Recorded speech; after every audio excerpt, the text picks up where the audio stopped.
بسم اللہ الرحمن الرحیم۔ السلام علیکم۔ یہ سیف کیئر ٹرسٹ انٹرنیشنل ہے جو اسلام آباد موٹر وے چوک میں ہے، جہاں پہ ذہنی اور نشے میں مبتلا مریضوں کی علاج ہوتا ہے۔ پچھلی سے ویڈیو میں ہم نے یہ بات کی ہے کہ causes of mental disorder یا ذہنی بیماری کی وجوہات۔ آج ہم بات کریں گے psychological factor of mental illness, یا ہماری جو یادداشت ہے پہلے سے انکانشیس میموری میں جو بھی یادداشت ہے، اس کی وجہ سے ہم ذہنی طور پہ کیسی بیمار ہو سکتے ہیں، اس پہ ہم آج بات کریں گے۔ ہمارے اندر ہماری جو دماغ ہے وہ مختلف قسم کے کیپچر کر دیتے ہیں میموری، وہ نیگیٹو ہو یا پازیٹیو۔ یہ بھی نہیں ہو سکتا کہ ایک انسان کی صرف پازیٹیو میموری کو وہ کیپچر کرے اور نیگیٹو کو سائڈ پہ رکھے،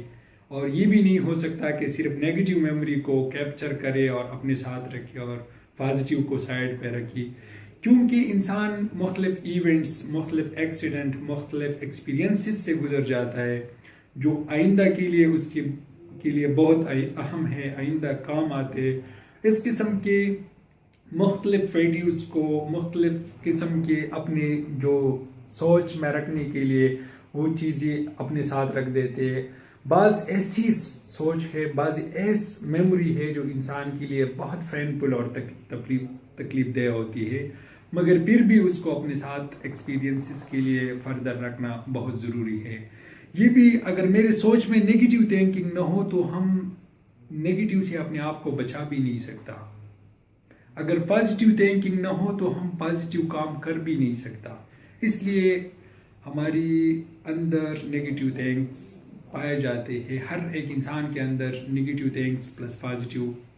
تھاٹس رہ جاتی ہے۔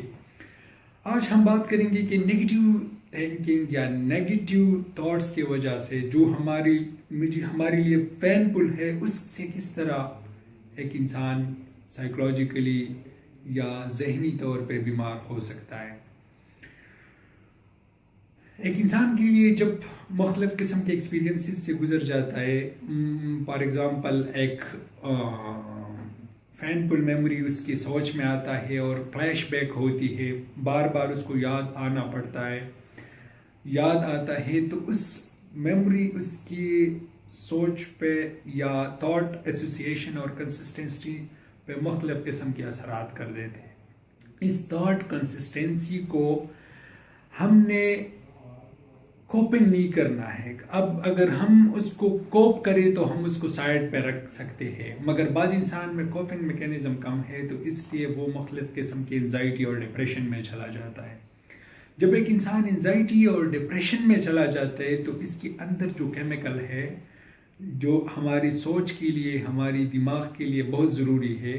ڈوپامین، سیروٹونین، گابا، ایسیٹائل کولین، مختلف قسم کے نیورو ٹرانسمیٹر ہے، اس کی کمپوزیشن پہ اثر پڑتا ہے، اور اس کی کمپوزیشن کے بعد انسان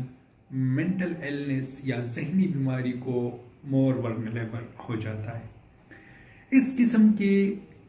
ایک اور فار ایگزامپل میں ایک اور مثال دے دوں، PTSD، post traumatic stress dis order, جہاں پہ ڈیزاسٹر آتا ہے، آفات آ جاتی ہے، تو وہاں پہ post traumatic stress dis order آتی ہے۔